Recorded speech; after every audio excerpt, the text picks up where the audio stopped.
Today we're going to look at creating a custom key profile on the Triton. Whether you're looking at a brand new key, something obscure, or something that isn't in the machine for whatever reason, creating a key profile is a handy feature to have. Our example will be showing a standard Chrysler 8-cut key with the specs taken from an HPC Blitz card.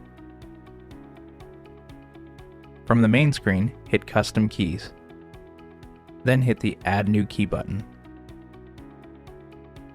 This screen allows you to select what kind of key profile you're creating.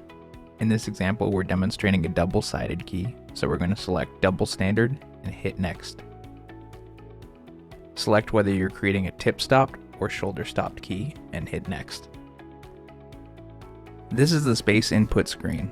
To the left, it allows you to select whether or not the key is the same for both sides or if each side has its own spacing.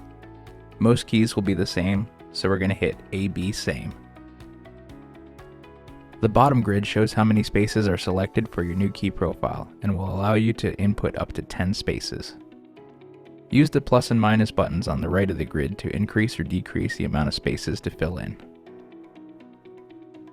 Once you have the appropriate amount of spaces applied, input your spacing dimensions.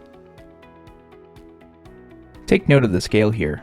If you're reading spacing off an HPC card or Blackhawk where it gives you a 3 or 4 digit number with a decimal, omit the decimal.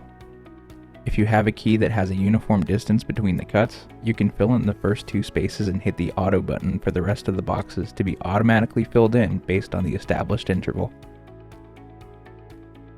This screen allows you to select the width of the cut. I want the width of my cuts to be 1 mm, so I enter 100. The depth input screen, like the space input screen, allows you to select the amount of depths in the system that you're creating. As before, we input our depths, keeping mindful of scale. This screen is asking for the width of the key blade. Because a 1 is basically a no cut on this system, I input the same dimension as I did for a 1 cut. This screen allows you to choose which jaw to use.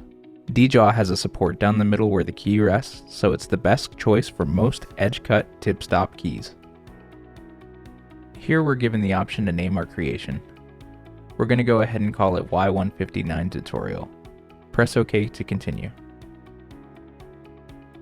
We're brought back to the main menu for the custom key profile where you can see our new entry.